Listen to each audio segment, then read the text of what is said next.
Good afternoon, students. Good afternoon, sir. Good afternoon. So in last class we started discussion on calculus. In that one we have discussed already limits concept and then continuity and differentiability, right? So limit means, so whenever the function, if it is not defined at any point, so we'll approach to that point, that what's that approaching value, whatever you will get, that one we call it as limit, right? And then continuity means if the function is defined at that point and if it is equals to the limit, then we call that the function is continuous. And then differentiability means there is what's that both left hand derivative and right hand derivative should exist, then we can say that the function is differentiable. And main results, important results based on differentiability are: every differentiable function is continuous, but converse need not be true. Best example for that one is, that is a function which is continuous but not differentiable is mod x function. So the mod x function is continuous at the point 0, but it is not differentiable at the point x equals 0. So that is the best example for the result. Every continuous function need not be differentiable. So in today's class, I'm going to discuss a partial differentiation. So anybody, can you tell me what's the difference between ordinary differentiation and partial differentiation? Vignesh, what's the difference? Sir, Yes.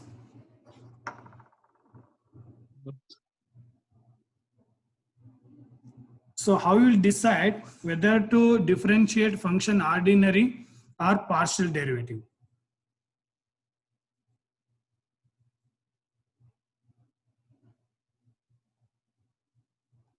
For example, just I will take one function.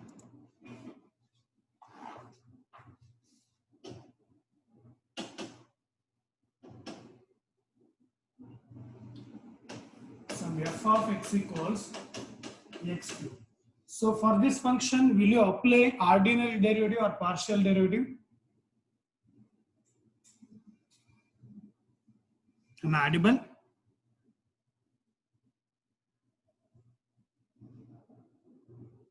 yes, sir. So can you apply ordinary derivative for this function?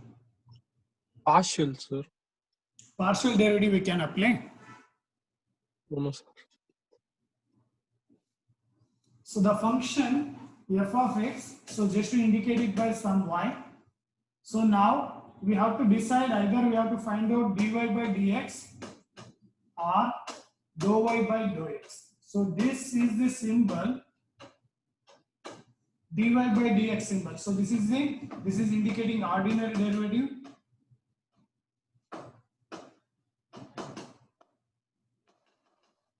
So and this dou y by dou x, so this is indicating partial derivative.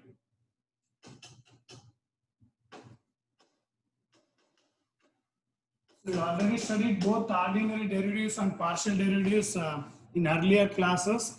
So in what's that +2 itself you have studied ordinary derivative, and in first and second semester you have studied partial differentiation and then partial differential equation also, right? So now for the function f of x equals x cube, what's the possibility? Either dy by dx we can find out, or dou y by dou x. Which one we can find out?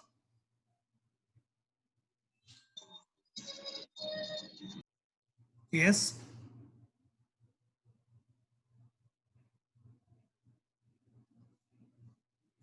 Is it possible to find out the ordinary derivative for that one? Is it possible?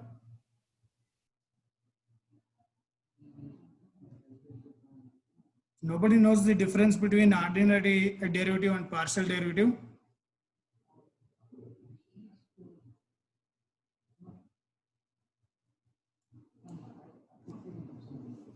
Function is a function of how many variables? How many independent variables are there? Y equals x cube means? 1, sir. Only one. Which is the independent variable? Which is the independent variable? Yes, sir. Which one? Y or X? Independent is Y, sir. Dependent is X. Independent is Y and dependent is X. Yes, sir. Okay. So now if you have taken Y equals f of X means that is indicating that if you are changing the value of X, so based on value of X, Y will change, right? For example, just to consider one standard equation, which one? Y equals X squared. So what's the name of this curve? What's the name? Y equals X squared.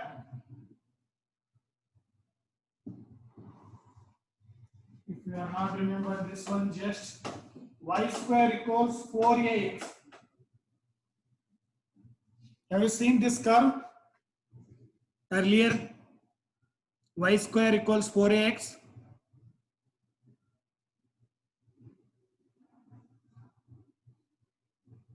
Y square equals 4x. What's the name of that curve? That is a standard curve, right?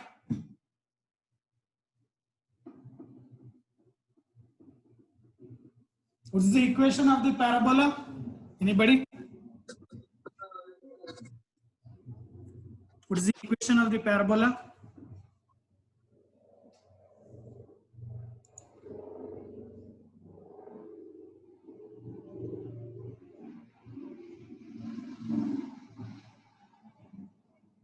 Y square equals 4x. Is it indicating? Is it indicates parabola or not?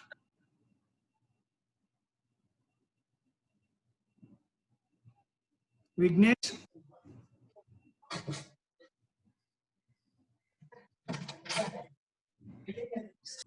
What is the name of that curve? Y square equals 4x.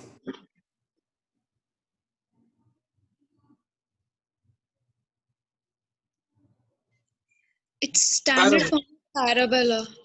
Parabola, right? So this is a parabola. So in this one, how we'll draw the curve? So just we will take x-axis, right? 1, 2, 3. So by putting x values, we will find out the corresponding y values. So here just to take a equals 1 for simplifying this one, just to take a equals 1. If you do a equals 1 means this will be 4x. If you put x equals 1, y will be 4 for x equals 1.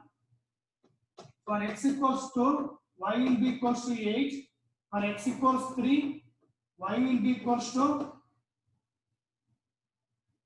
4 into 3 means it will be 12. Correct. So at x equals 1, it will be 4 means it will be like this. Right. So similarly, you can find out the values left to y axis by putting x equals minus 1. If you put x equals minus 1, y will be equals to, once again, it will be minus 4 y square, right? So y square equals 4x means, so you can put the y values, then you will get the parabola. So here y square equals 4x means you will get the parabola like right side. Okay, so here whenever you consider y square equals 4ax, so 1 is the dependent variable which depends on, y is the dependent variable which depends on x, right? So here if you consider y equals f of x, y equals f of x, so that means, so y is depending on x. So y is depending on x. So this is the dependent variable and this y is the independent. This is the dependent variable. Y is dependent variable and x is the independent variable. So if you are keep on changing the x means the corresponding y values also will change. Right. So here, if you want to find out the rate of change of y, so which depends on what? X. So that means dy by dx will indicate rate of change of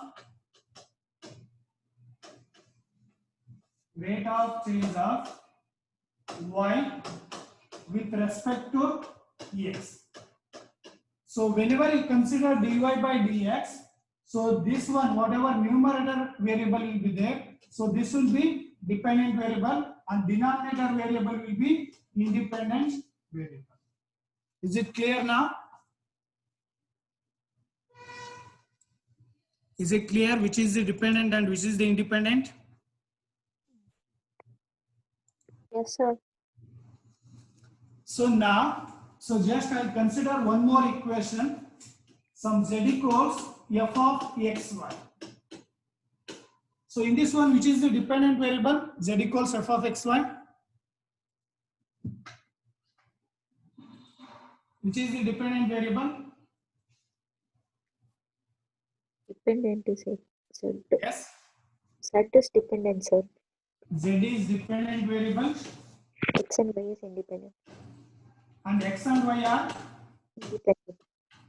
independent variable. Right. So now if you want to find out the rate of change of z, you have to decide with respect to which variable you have to find out, either with respect to x or with respect to y. Right. So now if you are going to find out the rate of change of z with respect to x, rate of change of z with respect to x, so we have to denote it by dou z by dou x. So this will indicates the rate of change of z with respect to x. Since the function is depends on two variables x and y, we have to decide with respect to which variable you are going to find out the rate of change of the function z. So in case if you are going to find out with respect to y, means it will become dou z by dou y. So why we are denoting it by some what's that? So this is nothing but curly d symbol.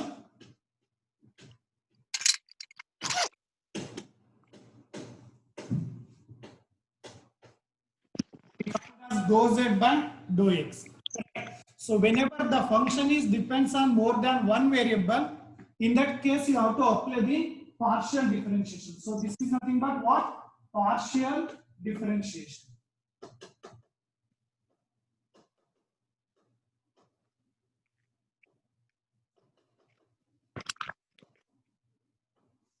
Is it clear now?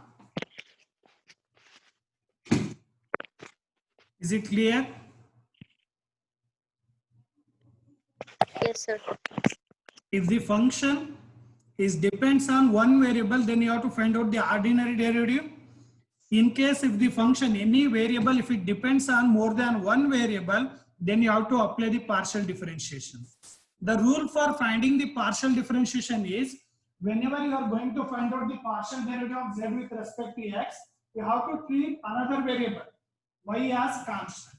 And whenever you are going to find out the partial derivative of z with respect to y, you have to treat another variable x as constant. Just I will consider one problem. Some z equals x square y plus xy cube. So clearly this is a function of two variables x and y. So now if in case if you want to find out the dou z by dou x, means you have to consider, you have to treat y as constant. So then what's the derivative of x square y? What will be the derivative? What will be the derivative of x square y?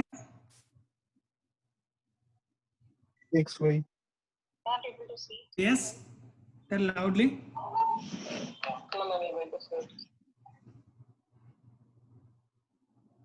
What will be the derivative of x square y? 2xy plus y cube. 2xy. Right. So here y is constant. Whenever you are going to differentiate with respect to x, y is constant into derivative of x square will become 2x. Y into 2x. So here y cube is constant and derivative of x is 1. So that is 2xy plus y cube. So now differentiate the same function with respect to y. Dou z by dou y. So what will be the derivative? So now we have to treat x as constant. What's the derivative of this one? Square 3 x square plus 3 xy square. X square plus That is why you got that error. 3 Not corrected. Y square x. y square x. Right. So this is the partial derivative of z with respect to y. So the rule is, so in case if you are going to differentiate with respect to y, you have to treat x as constant, remaining variable x as constant, and whenever you are going to differentiate with respect to x, you have to treat another variable y as constant. So this is the rule you have to follow while finding the partial derivative of any function. So now just I'll consider one more function. Some u equals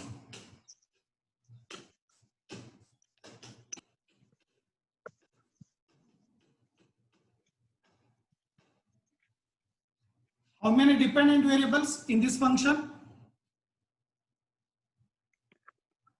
3 independent. 3 independent variables. One dependent, u is dependent variable, and remaining x, y, z are independent variables, right? So that means we can find out the partial derivative of dependent variable with respect to independent variable. So first one we can find out dou u by dou x. So that is the partial derivative of u with respect to x. What's the derivative of this one with respect to x? U 2x, y, z. 2x, y, z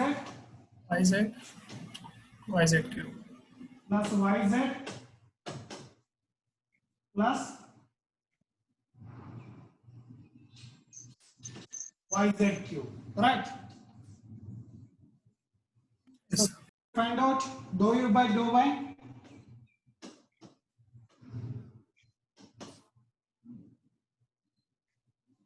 Dou u by dou y. X square z, xz, x square z plus xz xz plus plus 3z square x. z square x. XYZ square, sorry, sir. xyz square, right? Yes, sir. So now dou u by dou z. Sir, x z cube, sir. xz. Which one? Sir, Yes. dou So u y by is dou. 1, no, sir. So it's 3xz square. Okay, 3xz square. Now, right. Z cube, sir, actually. So, no, only xz cube. Then it will be. It's z square, yeah.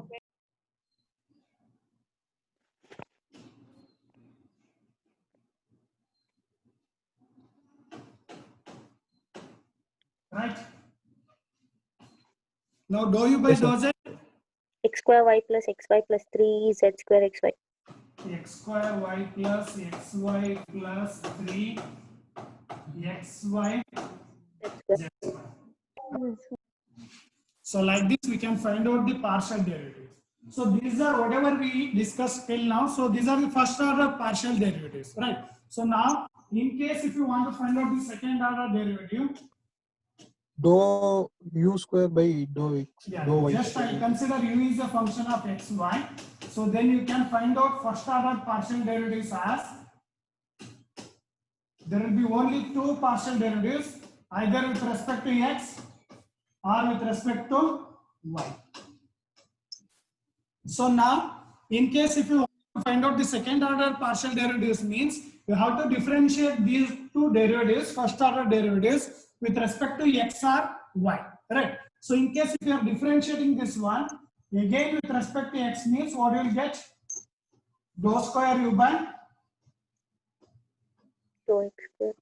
dou x square. So now if you differentiate dou u by dou x with respect to y, what you will get? Same previous one, sir. With respect to y. Yes. Dou x Dou x is by dou square u by dou x into dou y. You should write dou y dou x. You should not write dou x dou y because so dou square you are going to differentiate dou by dou x of dou by dou y of dou u by dou x. Right? You are going to differentiate the first order partial derivative dou u by dou x with respect to y. So that means you should write first y and then x. Okay. So now second term. Now differentiate this one again with respect to x and y. So here it will become dou square u by dou x dou y, and this one will become dou square u by dou y square. So how many second order derivatives we got? How many? How many second derivatives? You can't count also. 4, sir. 4, right? So there are 2 first order partial derivatives. There are 4 second order partial derivatives. In general, whenever the second order partial derivatives are continuous, in that case, this dou square u by dou y dou x will be equals to dou square u by dou x dou y. So whenever the function second order derivative is continuous, in that case only both partial derivatives dou square u by dou y dou x will be equals to dou square u by dou x dou y. Almost all whatever they will give problem. So almost all problems we will solve this, will satisfy this condition. That's why you can consider any one, either dou square u by dou y dou x or dou square u by dou x dou y. Is it clear? Yes, sir. Okay. So now based on these partial derivatives, questions will come based on Euler's theorem.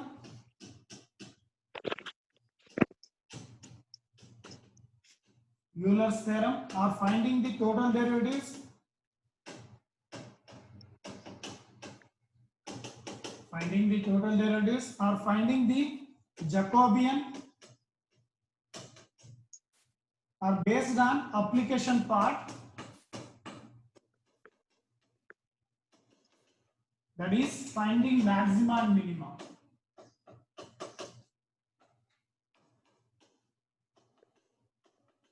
Maxima and minima. So these are the important concepts we have to study based on partial derivatives. So what it says, Euler's theorem, anybody? Because in first semester itself you have studied this Euler's theorem, right? What it says?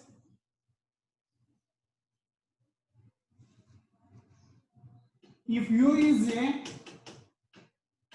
homogeneous function of degree n, then x dou u by dou x plus y dou u by dou y NU, sir, equal to NU. Correct. Have you remembered this one? Yes, sir. Yes, sir. Okay. So whenever, if the function, if it depends on more than 2 variables, then it will become x dou u by dou x plus y dou u by dou y plus z dou u by dou z, which will be equals to nu. Right?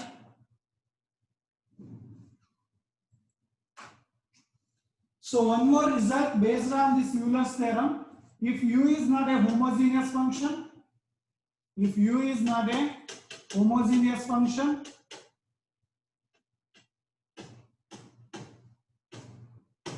is not a homogeneous function, but f of u is homogeneous function, homogeneous function of degree n,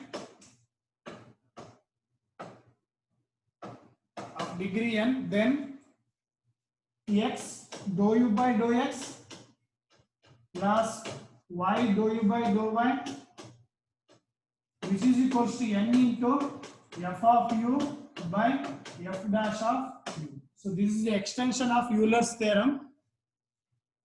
You already studied this one in first semester itself. Just try to glance it. Okay, whenever the function is not homogeneous, so if it is f of u is homogeneous, then we can apply this extension of Euler's theorem. For example, some u equals sin inverse of x square plus y square. Is it homogeneous? Sin inverse of x square plus y square.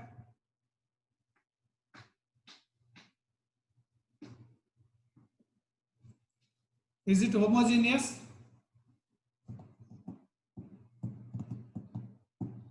Homogeneous means all the powers should be same. Okay. So because of the sin inverse function, this function u is not homogeneous. If you shift this one to left hand side, the function will become sin u, which is equals to x square plus y square. So now x square plus y square. This is a homogeneous of degree 2. So that means we can apply this extension theorem. Then in place of x dou u by dou x plus y dou u by dou y, we can write 2 into f of u is sin u and derivative of sin u is cos u. That will become 2 tan u. Is it clear?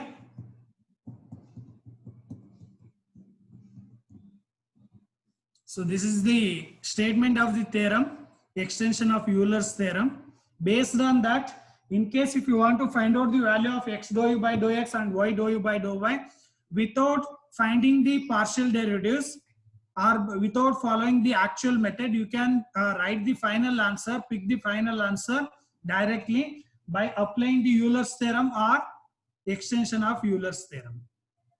Is it clear?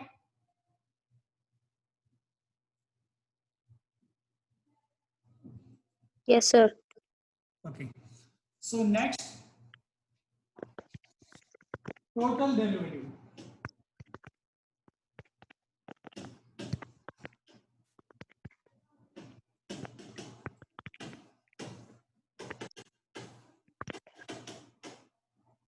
Total derivative means if u is a function of x, then du by dx. So this is nothing but the total derivative. Whenever the function is a function of one variable, the ordinary derivative will indicate the total derivative. But if you come into function of more than one variable, for example, u equals f of xy.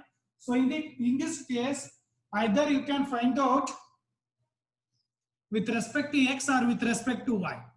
And so we can take either x and y if both are functions of t,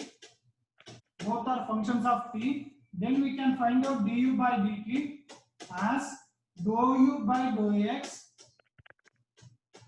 into dx by dt plus dou u by dou y into dy by dt. So this is the formula for finding the total derivative whenever the function u is a function of two variables x and y are functions of single variable t. Then the total derivative is du by dt, which is given by this relation. So now the second condition is whenever u is a function of xy, xy, x is a function of some r and s, y is also a function of r and s. So here, once if you consider u, x and y are independent variable, but they are given that x and y again they are dependent variable which depends on r and s. So that means you have to apply chain rule. So here the total derivative will be given by dou u by dou x, dou u by dou r, which is equals to dou u by dou x into dou x by dou r plus dou u by dou y into dou y by dou r. So one Sir, more your u is dou u dependent. by dou Sir. s by just by replacing r by s, then you will get the one more derivative. So usually the important concepts based on this partial derivative, Jacobian and then application part. 70 to 80% they will ask based on the application part only, maxima, finding the maxima and minima. So that's why I'm not going to solve any problems based on these concepts, total derivative or Euler's theorem. So directly I'll move on to what's the term? Maxima and minima. Okay. Okay, sir.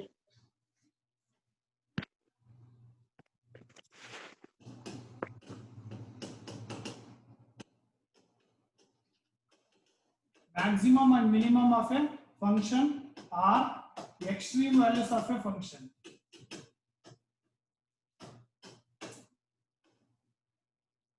Maximum and minima are extreme values. So you studied in +2 for the function y equals f of x, whenever the function is a function of one variable, then maximum or minimum value you can find out by using the test. First you have to find out dy by dx, and then you have to equate it to 0. The root of this equation, root of dy by dx equals 0 are nothing but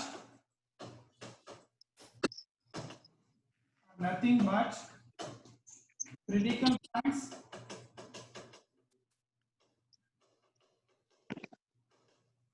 After finding the critical points, just you have to find out second order derivative d square y by dx square. D square y by dx square. So based on the value of d square y by dx square, we will decide whether the function will attain its maximum or minimum. If it is greater than 0,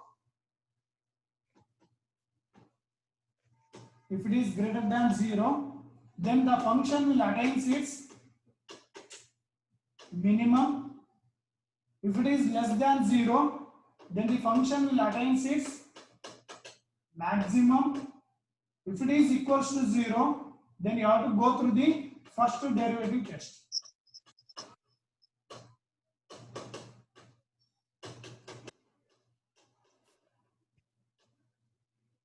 So these are the three cases you should remember. The procedure for finding the maximum or minimum of any function of single variable is first you have to find out the first order derivative, and then you have to equate it to 0. By equating the first order derivative to 0, you have to find out the root of that equation. After finding the root of the equation, so just you have to find out the second order derivative, and in the second derivative you have to substitute the value. Whatever you got the critical points, that value you have to substitute in the second order derivative. So once you substitute the value, you will come to know the value of the function d square y by dx square. So if it is greater than 0, then at that point, at that critical point, the function will attain its minimum. If it is less than 0, then it will attain its maximum. If it is equals to 0, then you have to apply the first derivative test. So based on first two cases, maximum or minimum for less than 0, greater than 0, based on that, those two conditions only problems will be there. Is it clear, this step or procedure? Yes, sir. Okay, so just Yes, to sir. try to remember this one. Yes, sir. So because I'm going to solve a few problems based on this method. So alternatively, I'll explain what's the condition for partial differentiation also. After that, I'll move on to problems. Maximum and minimum for partial derivatives. Whenever the function of two variables, maxima and minima of function of two variables.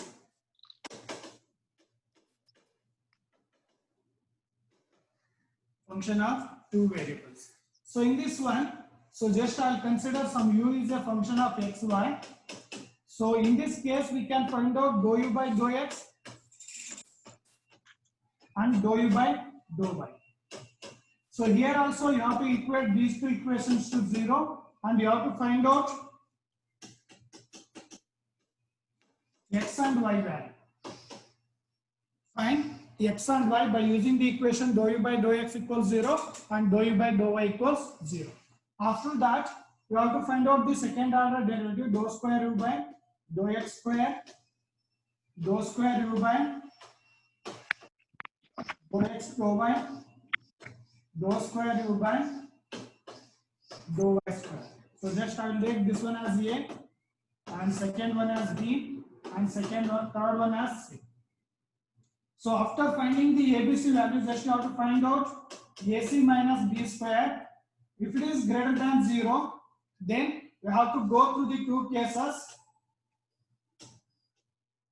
One is either A greater than 0 or A less than 0. We have to check if it is AC minus B square greater than 0, then you have to check the value of A. Either it is greater than 0 or less than 0.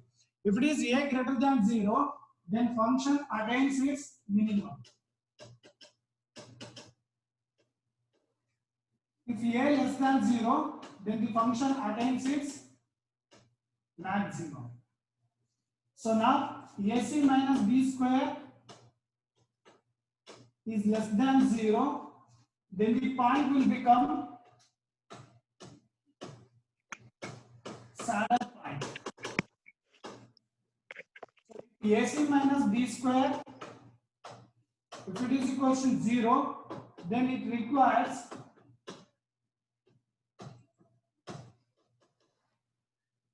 further investigation. So based on this, we can't compute whether it will attain its maximum or minimum by using this derivative test. You have to go through the another test to find out the nature of that, what's that value of the function, whether it will attain its maximum or minimum at that critical points. So this is the procedure for finding the maximum or minimum of a function whenever the function is a function of two variable. Is it clear? Yes, sir. So just for the for solving the problem, you should remember this thing. Before that, you should find out the first derivative as well as second derivative.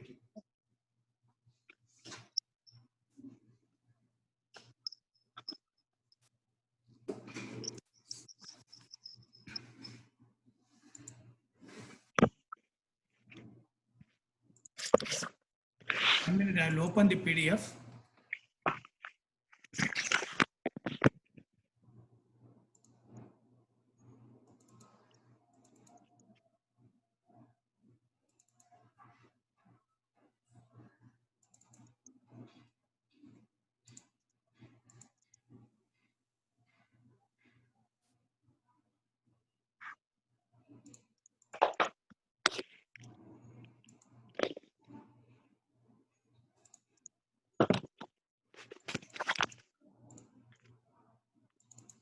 Is it visible?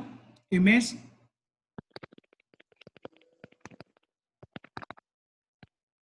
Yes, sir. Yes, sir. Just to see the first problem, f of xy equals 2x square plus 2xy minus y cube. So then it has only one stationary point at 0, 0, two stationary point at 0, 0 and 1 by 6 comma minus 1 by 3, two stationary point at 0, 0 and minus 1, 1, and there is no stationary point. So so these are the questions, few questions. So just I picked from the previous year papers, GATE exam papers. So from those previous year papers, I picked these questions. So just you try to solve the first one, all of you. First question. So because you know the method, stationary points are nothing but roots of the first order derivative.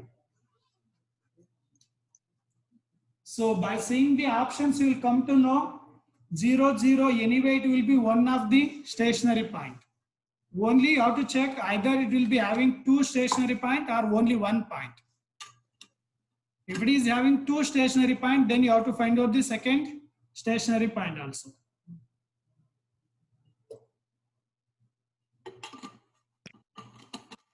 I'll have to try this problem.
Once if you get the answer, let me know.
Anybody got the answer?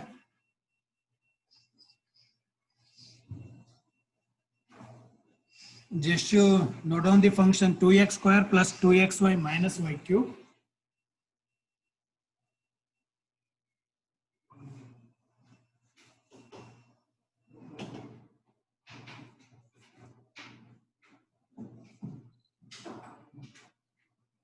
F of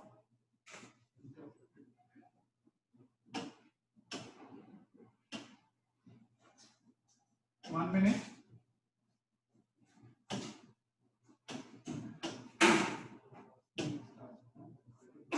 F of xy equals 2x square plus 2xy minus y cube. Is it right function? Yes, sir. Okay, so now we have to find out the stationary points. So that means you have to find out dou f by dou x. What's the partial derivative of f with respect to x? What's the partial derivative? Minus y cube. 4x 4x. Next, 2y 2y. minus y cube Next, minus y cube. minus y cube as it is. I think Constant a 0. 0. So that means y cube is constant, right? So Then 0. this constant means the derivative of y cube will become 0. 0. So 4x plus 2y. So now find out dou f by dou y.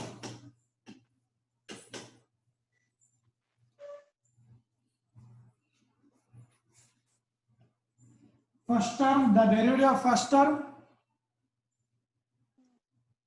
derivative of 2x square. What's the derivative of 2x square with respect to y? 4x. With respect to y. Sorry, sir. Yes.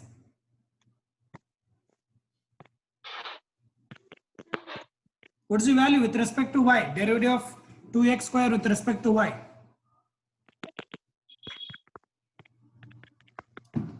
There is no y variable, right? There is no y variable means it will be constant. The derivative of constant is 0. 0. The first term will become 0. So now we have to find out the partial derivative of the remaining two terms. So remaining terms are the derivative of 2xy. What's the derivative of 2xy? 2x. 2x minus 3y square. Right. So now we have to find out the value of x and y by using these two equations, by equating to 0. 4x plus 2y equals 0 means it implies x equals minus y by 2. Is it right? From the first equation, we are getting the relation for x in terms of y as x equals minus y by 2. Our aim is to find out the value of x and y. So that's why we have to substitute that x value in another equation. So just to substitute in this equation, 2 into minus y by 2 minus 3y square, which is equals to 0. So this implies 2 will get cancelled, y plus 3y square, which is equals to 0. So now y you can take it out, then it will become 1 plus 3y, which is equals to 0. Either y equals to 0 or 1 plus 3y equals to 0. So this implies y equals minus 1 by 3. So now you use this value in the equation x equals minus y by 2. If you put y equals 0, for y equals 0, x also equals to 0, right? Now for y equals minus 1 by 3, x will be equals to minus minus will become plus. So 1 by 3 means it will be 1 by 6. Therefore, the stationary points are 0, 0 and 1 by 6, minus 1 by 3. Understood? 0, 0 and 1 by 6, minus 1 by 3 are the stationary points of the given function. Is it clear? Yes, sir. So then we can check which option is correct.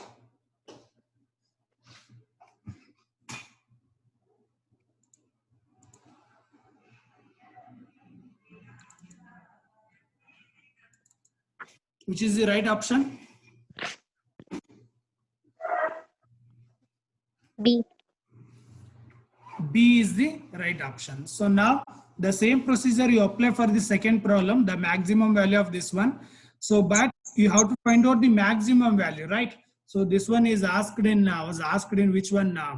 ECE GATE exam 2014. So here you have to find out the double derivatives also. After concluding at which point the function attains its maximum, at that point you have to find out the maximum value also. Okay. Just to try this one, second problem. Otherwise, I will do this problem. Next one, you can do it. Okay. If you are ready to try, you try. Otherwise, I will do. Will you try or I have to do? We'll try, sir. What you are telling, Kirtana? We will try doing it, sir. Okay, okay.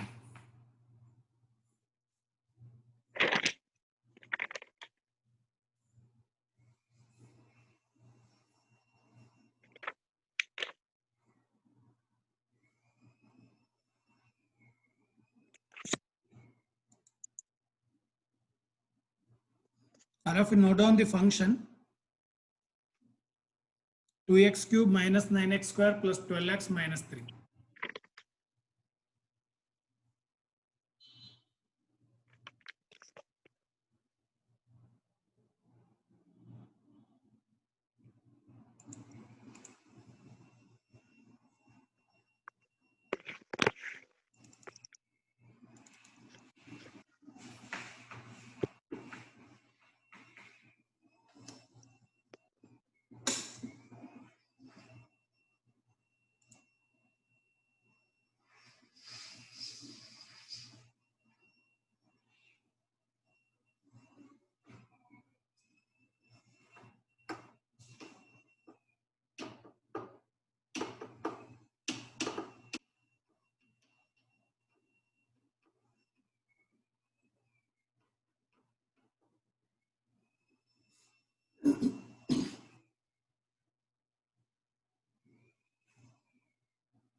Anybody got the solution?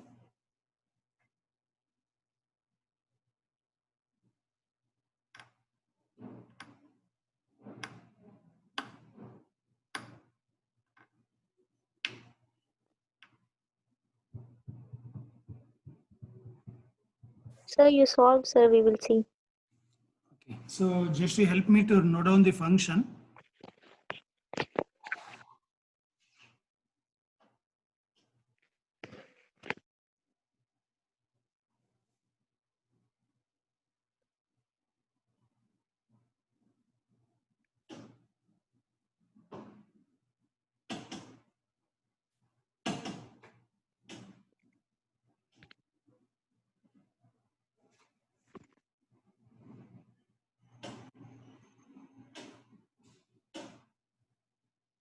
What is the function? F of x is equals to 2x cube F of x equals 2x cube minus 9x square minus 9x square plus 12x plus 12x 12x. minus 3. So this is a function of how many variables? One variable. Only one variable, right? So that means you have to apply ordinary derivative test. No need to apply the partial derivative test. So since the function is function of one variable, since function is function of one variable, we have to go through the ordinary derivative test. Ordinary derivative test. So now first you have to find out the df by dx. df by dx, which will become 6x square minus 3 into 2 means it will be 6x square minus 9 into x square means the derivative of x square is 2x. So it will become 18x plus 12. So now we have to equate it to 0. What's the, so 6, take 6 common out into x square minus 3x plus 2, which is equal to 0. Since 6 is constant, we can cross multiply, then it will become x square minus 3x plus 2 equals 0. So now what are the roots of this equation? 2 and 1. The roots? Yes, 1 and right?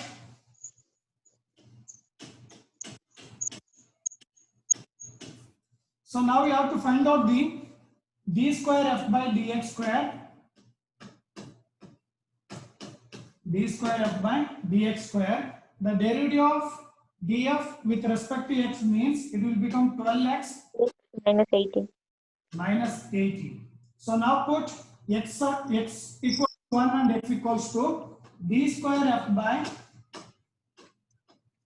dx square at x equals 1. At x equals 1, what's the value? Minus 6. And at x equals 2, the same function, it will be, if you put 2 means it will be 12 6 12 2 24 minus 18 means it will become 6. So here itself you can't conclude which will become the maximum value. You have to find out at the interval end points. So just you have to find out. So what's this? Minus 6 less than 0 and 6 greater than 0. So that means according to the differentiation test, ordinary derivative test, the function will attain its maximum at the point 1, right? At the point 1, at x equals 2, it will attain its minimum. So now find out the value of the function. Find out the value of the function by putting x equals 1 in the given function.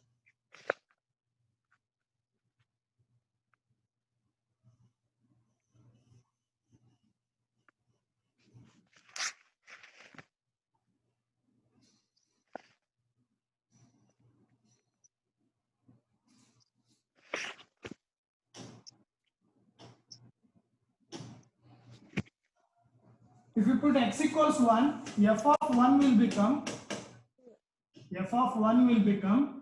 2 into x cube, that is 2 minus 9 plus 12 minus 3, which will be equals to 2 minus 9 is minus 7 plus 12 is 5 minus 3 means it will be 2, right? Yes, sir. So here itself you can't conclude this will become the maximum value of the function. So because they are given the interval 0 to 3, also you have to find out the value of the function at the end points. So that is, you have to find out f of 0. If you put x equals 0 in the given function, the value of the function will become minus 3. And if you put x equals 3, then it will become f of 3 will be equals to 2 into 27 minus 9 into 9 plus 12 into 3 minus 3. So which is equals to 54 minus 81 plus 36 minus 3.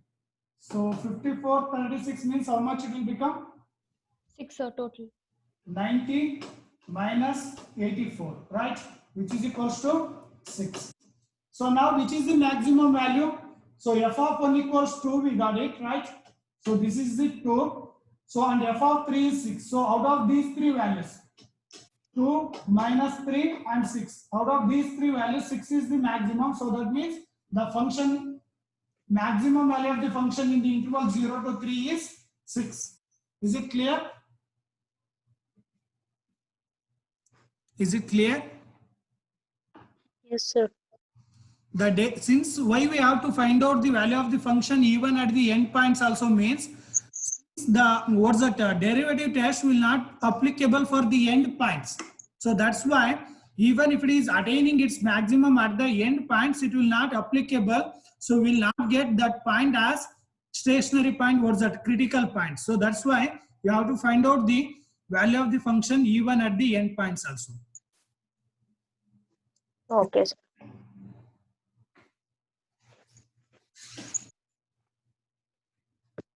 So next problem. So then we can check first what's the answer for that one.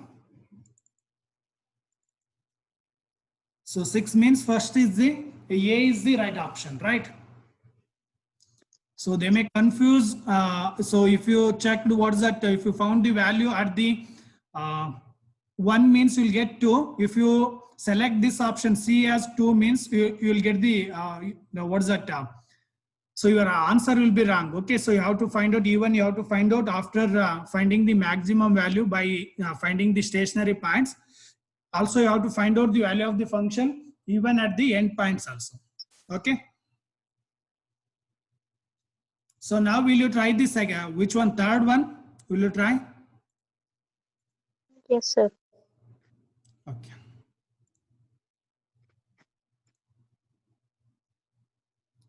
Shreya, is it your first class? Shreya, Yes, sir. Yes, sir. how you come to know gate Uh, classes are going on? So actually, I wanted to prepare for GATE since Okay. starting. So I went to library for borrowing few reference books. Actually, they told they won't give. And then I asked, someone borrowed 2019 book. They said one teacher borrowed. And then I asked, is there any GATE groups in our college? They told IS department HOD knows. So they gave me the Okay. IS department HOD contact number. So I called ma'am, and then ma'am was like, I'll add you to the group and you can listen to the classes. So today only I got added, sir. Okay, fine.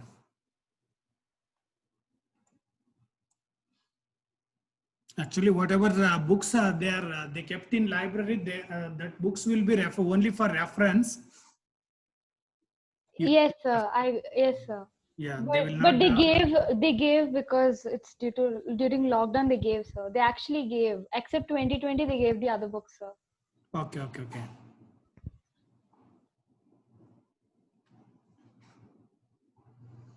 I have given few more books list for the GATE exam. I don't know whether they purchased or not.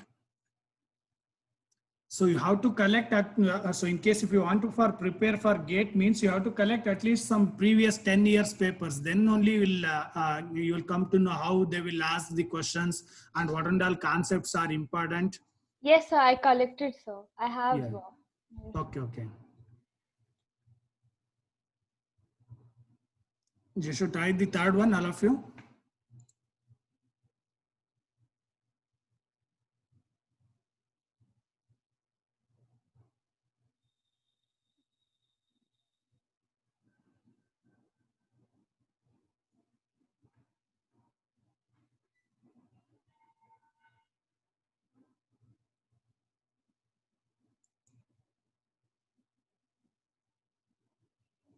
So the same ordinary derivative test only you have to apply. Since the function is a function of one variable. So by seeing the function, you have to decide whether you have to go through the partial derivative test or ordinary derivative test by checking how many independent variables are there.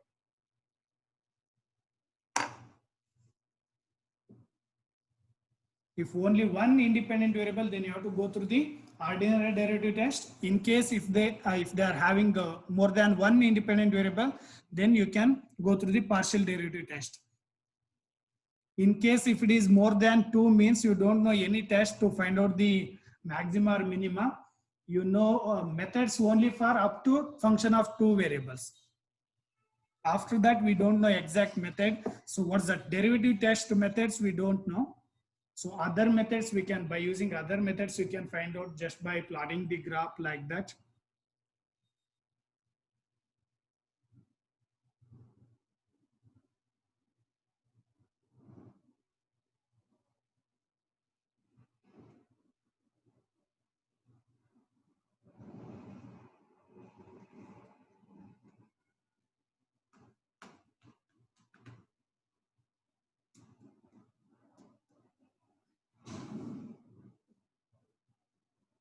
So the same procedure you apply for the third one also, whatever we applied for the second one.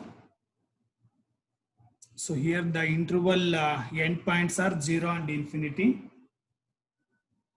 First you find out the stationary point or critical points. After finding the critical points, just to find out the second order derivative. In that one you put stationary points and you check whether it will attain its maximum or minimum. So after coming to know at which point the function will attain its maximum, just to find out the value of the function at that maximum point, and then find out the value of the function even at the end point 0 and infinity also. So then compare all the values and conclude which is the maximum value.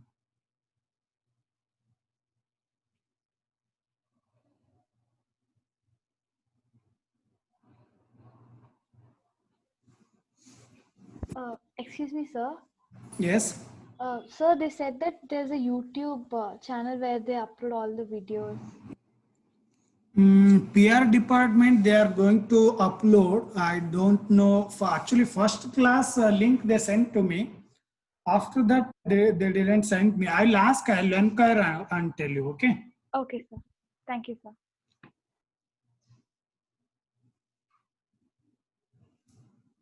Vignesh, you are weak in differentiation, na? Vignesh? Vignesh, am I audible?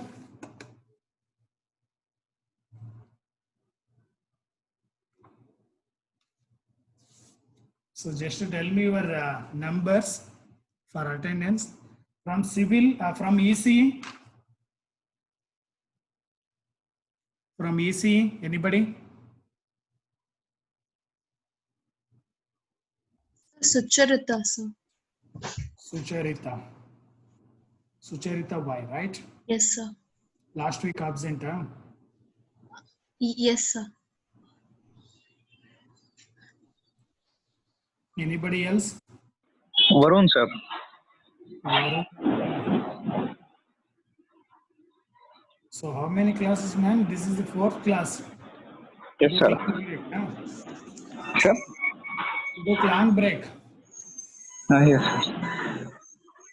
Okay, anybody else from EC? Next from Tribali? No guys from Tribali. From civil? Kirtana, sir. Pavan, sir. Pavan. Kirtana and Pawan. 17 CV 122, sir. 122.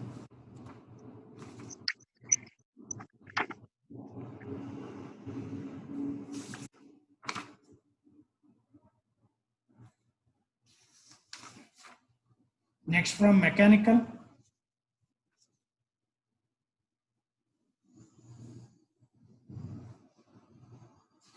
Mechanical, anybody?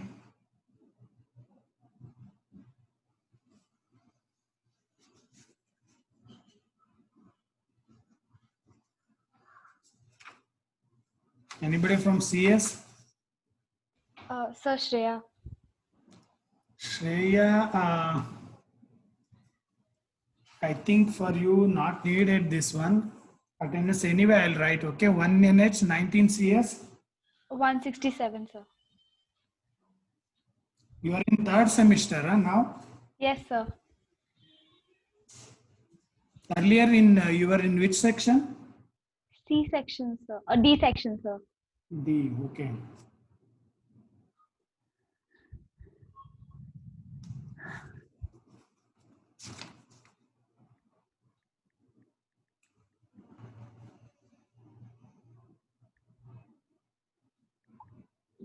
Anybody got the answer?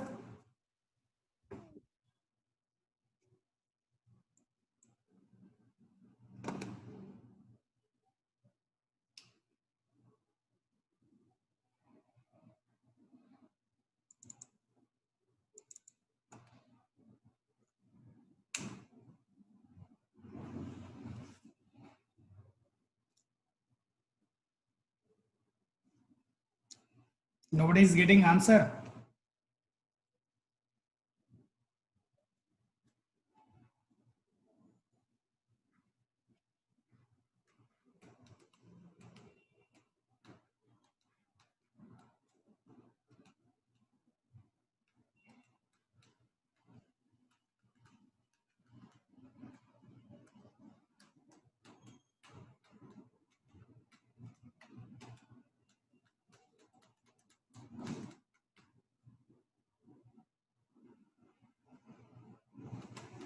What's the derivative of f of x?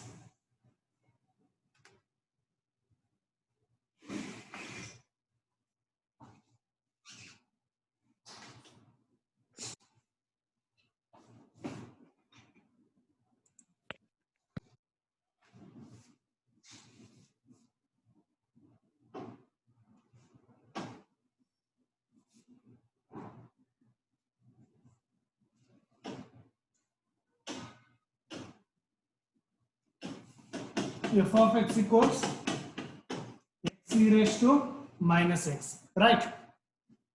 Minus x. This one df by dx. Yes. Sir, it's given x into e power x, no, sir? Like plus x. X e power x, huh? Yes, sir. 1 minute, I'll check.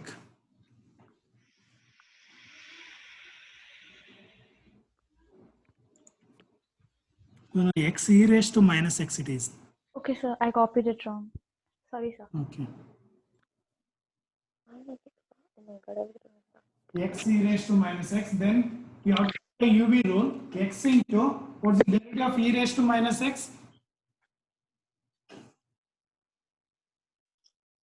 Minus e raised to minus x plus e power minus x into derivative of x is 1. So that means it will become 1 minus x, right, into e raised to minus x. So now you equate this one to 0. So either e power minus x equals to 0. Is it possible?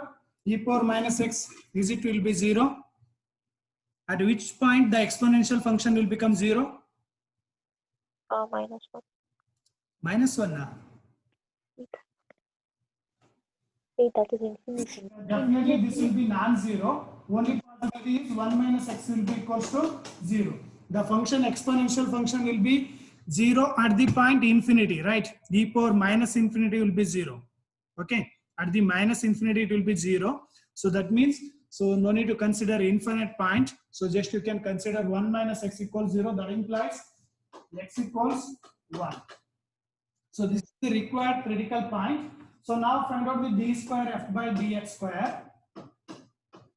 D square f by dx square. So which is equals to, otherwise you can, what's that, since only one stationary point is there, you can find out value of the function here itself. That's also fine only. So now if you find the, what's that, second order derivative, so it will become 1 minus x into derivative of e raised to minus x will become, once again it will become minus e raised to minus x plus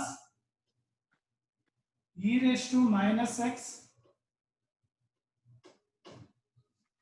minus sign is there, 1 minus x into e raised to minus x, right? E raised to minus x into derivative of minus x is 1, which is equals to 1 minus x into minus means it will become minus 1 plus x minus 1 into e raised to minus x, which is equals to minus 2 plus x into e raised to minus x, which is equals to, so now you put x equals 1, then it will become minus e raised to minus 1. That is nothing but minus 1 by e, which is less than 0.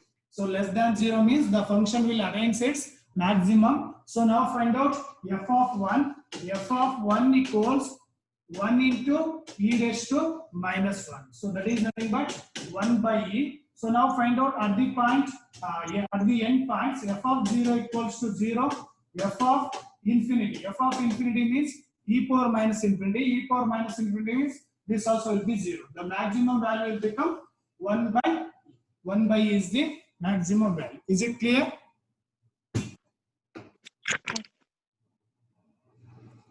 Is it clear, students? Yes, sir. So just I close this one.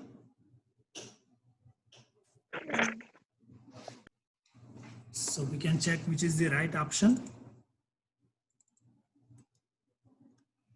Which one? Third one, right? E raised to minus 1. So first A option is the right option. The same thing for fourth one also.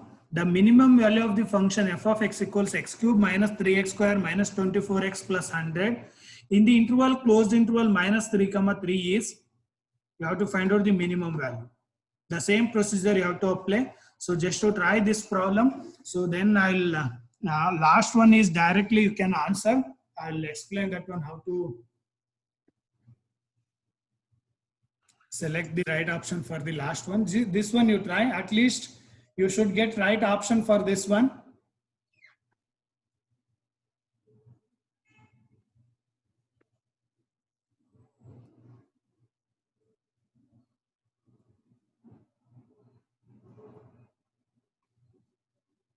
The minimum value of the function.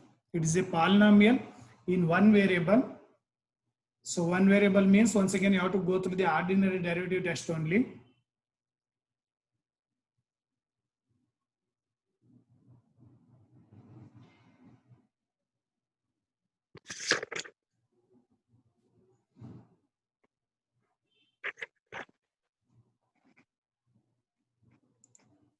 Pawan, are you getting civil, Pawan? Yes, sir.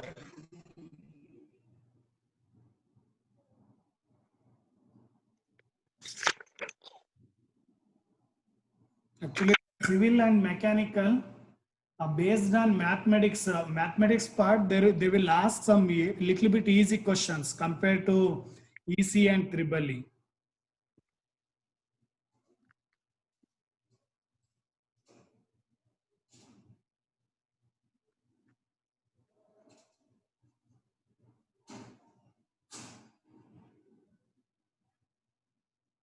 Shreya, you put effort on the modules. What's that? Linear algebra and then probability, sampling theory. Okay, sir. Concentrate more on those modules. Yes, sir.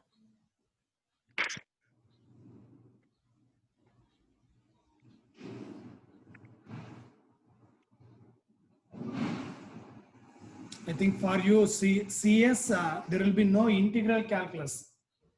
A multiple integral calculus will not be there for you guys. Okay, sir.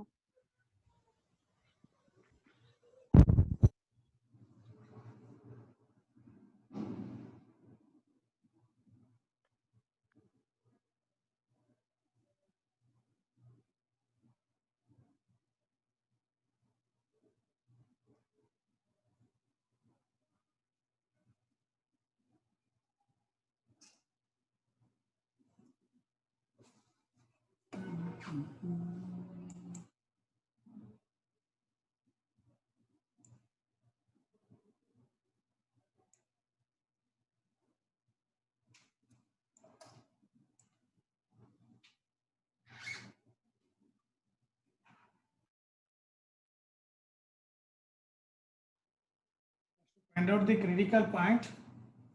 After finding the critical point, just to check at those critical points, is it attains its maximum or minimum? So at which points the function attains its minimum, at that point only you have to find out the value of the function.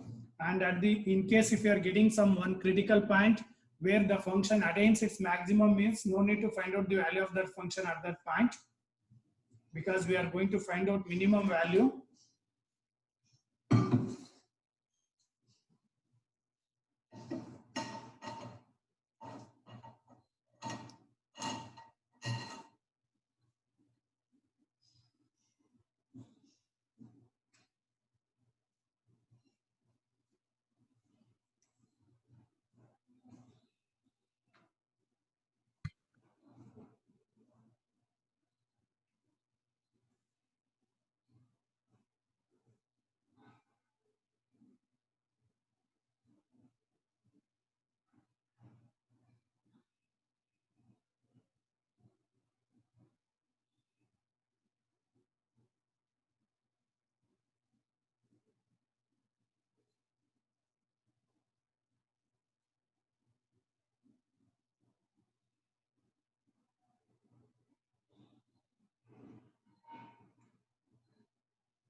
Once if you get the answer, let me know.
$28, sir.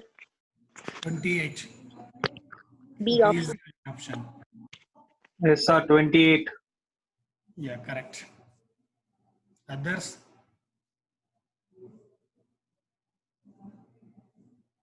Varun?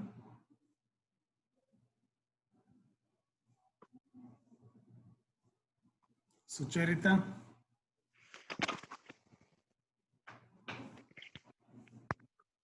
Yes, sir. What's the answer? Sir, I'm doing, sir. Okay. I think 28. Yes, 28 only we are getting. Yeah. Okay, so just to try this one, even you can directly answer this one. So just to find out the first derivative, you will get the what's that critical point. Even they told at the point x equals 0, you have to conclude whether it will arrange its maximum or minimum, or both local maximum and minimum, or neither local maximum nor local minimum. So local maximum means d square y by dx square at the point x equals 0, it should be less than 0. Local minimum means d square y by dx square at the point x equals 0, it should be greater than 0. Both local maximum and minimum means there will be no possibility of getting like that. What is it, local maximum and local minimum? So neither local maximum nor local minimum means it will not attain its maximum or minimum at that point x equals 0.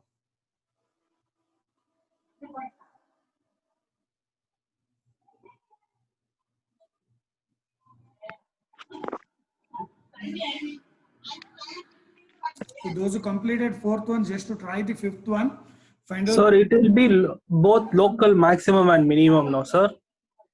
So you got d square y by dx square equals 0, wow. Yes, sir, but If it is equals to 0, then it will not attain its maximum or minimum.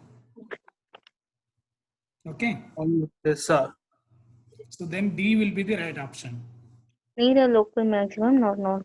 Yeah, neither local maximum nor local minimum.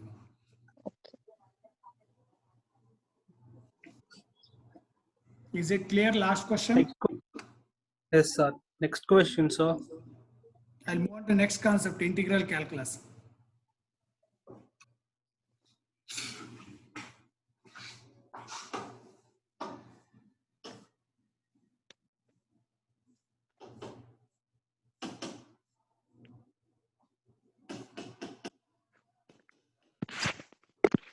In integral calculus, so with respect to one variable and then with respect to more than one variable, that is multiple integral calculus you are going to study.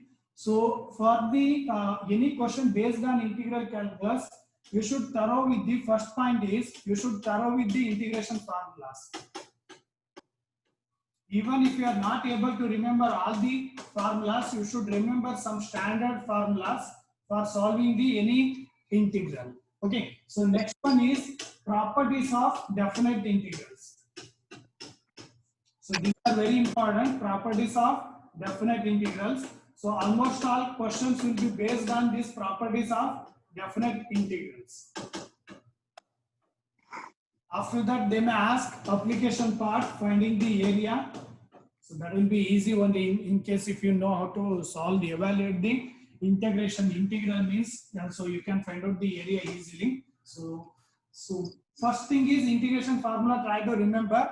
After that, so some few methods for evaluating the integral. So that is especially substitution method. Substitution method.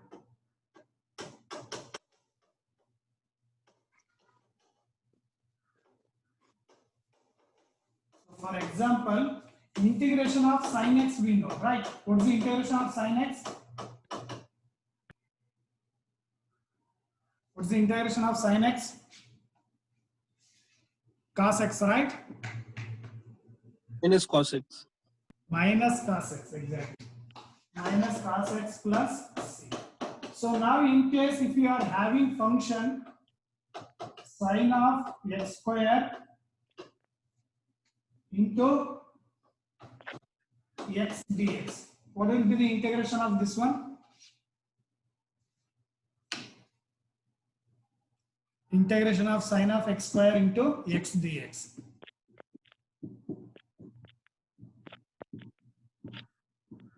Yes, Raya? Yes, sir. Like, What's the integration of sin of x square into x dx? Sin square x.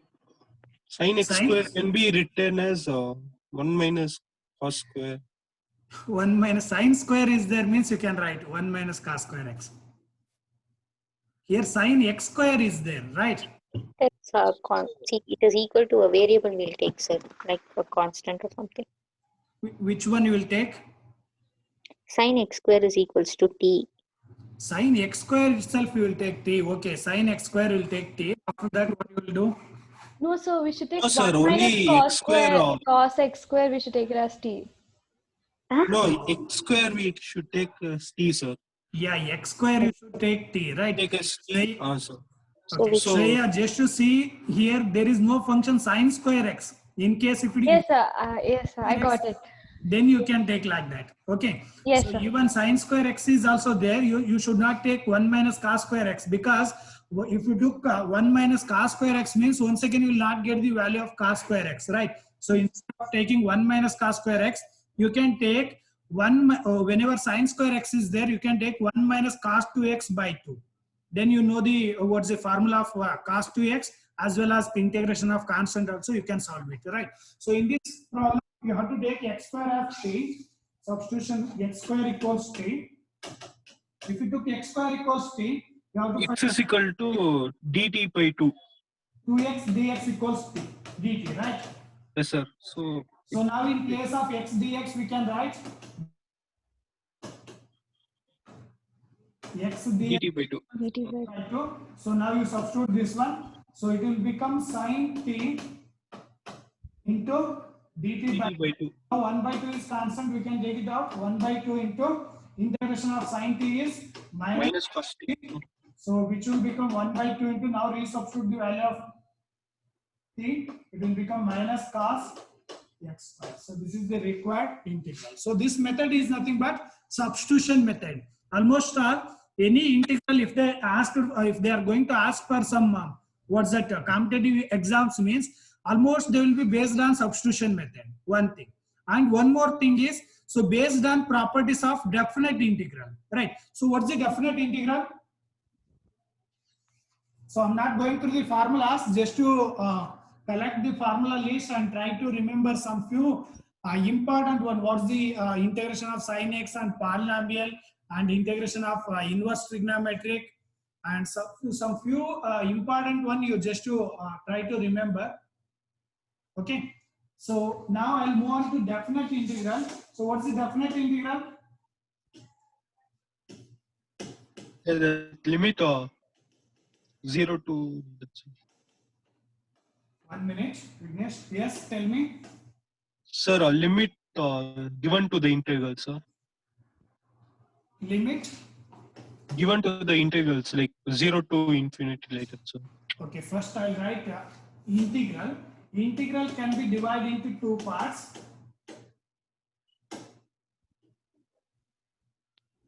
One is definite integral, one more is indefinite integral.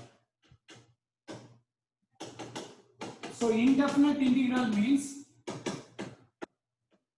there should not be limits. So if you are going to integrate any function means, so for example, integration of sin x, so here there is no limits. So this is nothing but what?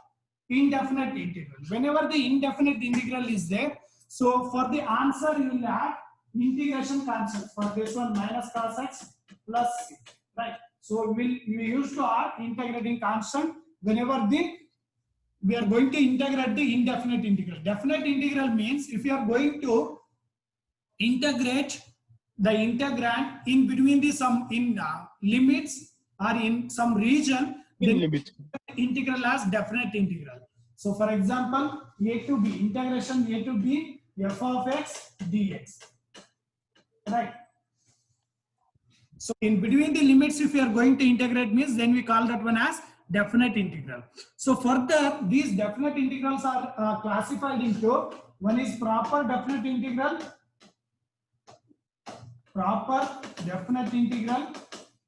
and one more improper definite integral. Improper definite integral. So what's the definite proper definite integral? When we say that the definite integral is proper, yes? Any idea about proper and improper? So it continues, sir, like Which one is continuous? a proper definite, sir. No, what it should be continuous, either integrand or value of the integral. Just Integrals, sir. an example, okay? Integral over 0 to 1 by x dx. Is it proper or improper? Definitely it is proper definite integral, right? Yes, sir. Definite integral. Now you tell me whether it is a proper definite integral or improper definite integral.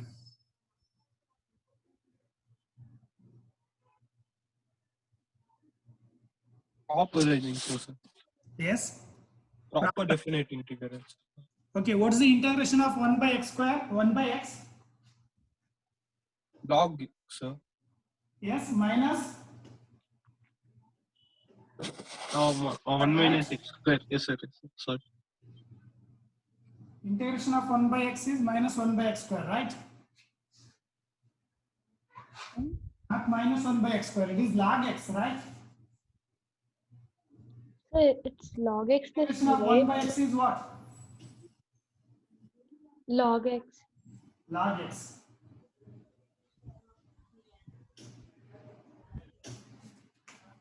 Log x in between the limits 0 to 1, which is equal to log 1 minus log 0.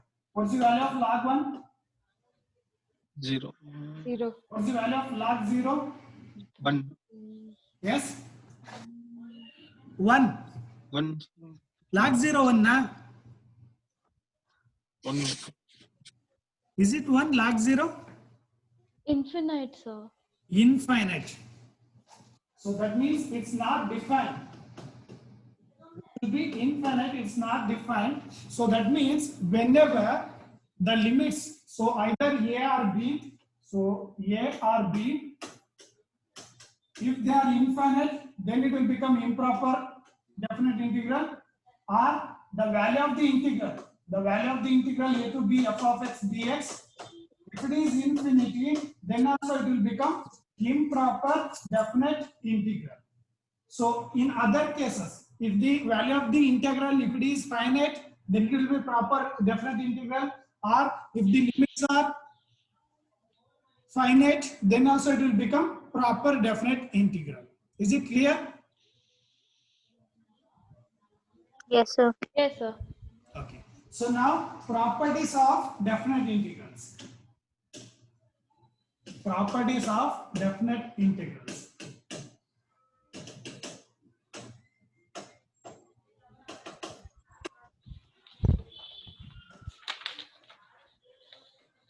Properties of definite integrals. First one is integral over a to b f of x dx. So if you are changing the path of the integration means you have to multiply by negative sign. It will become minus b to a f of x dx.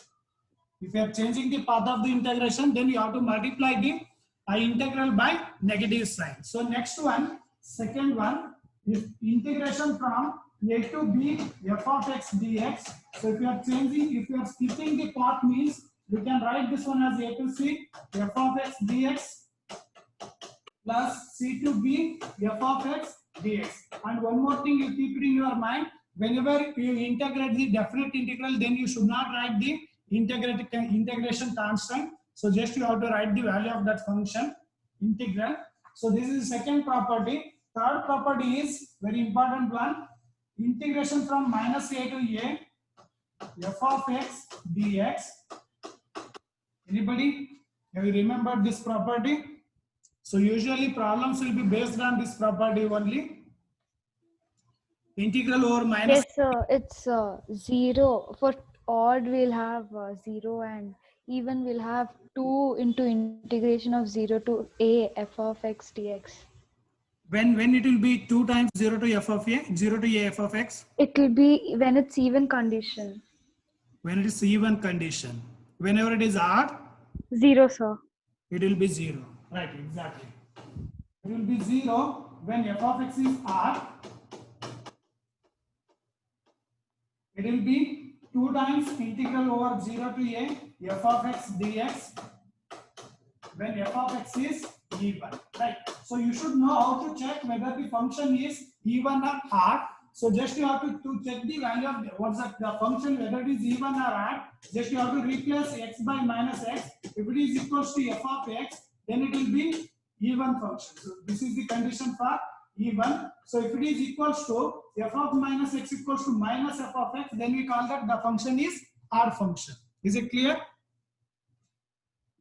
Yes, sir. Yes, sir. Okay, so next fourth property is fourth one, integral over 0 to 2a, 0 to a, not 0 to 2a, 0 to a f of x dx equals 0 to a f of a minus x dx. Okay, this is also one more important property we used to solve whenever we are going to solve the problems based on definite integral.